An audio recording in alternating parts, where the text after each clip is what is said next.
லண்டனில் 3 மாத கால படிப்பை முடித்துவிட்டு சென்னை வந்த தமிழக பாஜக தலைவர் அண்ணாமலை விமான நிலையத்தில் செய்தியாளர்களுக்கு பேட்டி அளித்தார். அப்போது அவர் இந்தியாவின் மீது அறிஞர்கள் வைத்துள்ள மரியாதையை லண்டனில் கண்கூடாக பார்க்க முடிந்தது.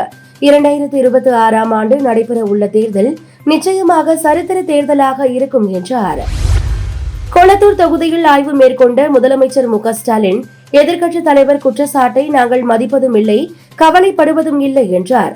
இதற்கு பதிலடி கொடுக்கும் வகையில் ஆட்சி இருக்கிறது என்ற ஆணவ செருக்கில் நீங்கள் பேசும் திமிர் பேச்சுக்கு மக்கள் தக்க பாடத்தை நிச்சயம் புகட்டுவார்கள் என்றார்.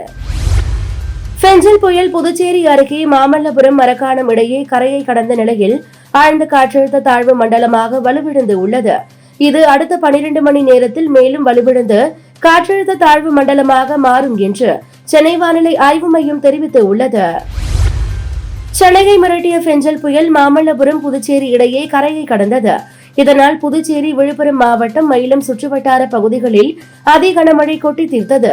இதன் காரணமாக புதுச்சேரி மயிலம் பகுதிகளில் ஆயிரக்கணக்கான வீடுகளில் வெள்ளம் புகுந்தது. இதனால் மக்களின் இயல்பு வாழ்க்கை கடுமையாக பாதிக்கப்பட்டு உள்ளது. கேரள மாநிலம் வயநாடு பாராளுமன்ற இடைத்தேர்தலில் காங்கிரஸ் சார்பில் போட்டியிட்டு வெற்றி பெற்ற பிரியங்கா காந்தி எம்பியாக பதவியேற்றார். வெற்றி பெற்றதை தொடர்ந்து பிரியங்கா காந்தி தொகுதி மக்களுக்கு நன்றி தெரிவிப்பதற்காக வயநாடு வந்தார். அப்போது பல்வேறு பகுதிகளுக்கும் சென்று வாக்காளர்களுக்கு நன்றி தெரிவித்தார். தொடர்ந்து நேற்று 2வது நாளாக மக்களை சந்தித்த பிரியங்கா காந்தி நன்றி தெரிவித்தார். அமெரிக்க அதிபர் தேர்தலில் அமோக வெற்றி பெற்ற டொனால்டு டிரம்ப் அதிபராக 2வது முறையாக பதவியேற்க உள்ளார். அதற்கு இன்னும் 1.5 மாதங்கள் உள்ள நிலையில் டொனால்டு டிரம்ப் தனது அமைச்சரவையில் இடம்பெறும் அமைச்சர்கள் மற்றும் உயர் அதிகாரிகளின் பெயர்களை அறிவித்து வருகிறார். இந்நிலையில் அமெரிக்க புலனாய்வு அமைப்பு FBI இயக்குநராக இந்திய வம்சாவளியை சேர்ந்த பென்டகன் அதிகாரி காஷ்யப் படேலை டிரம்ப் நியமனம் செய்துள்ளார்.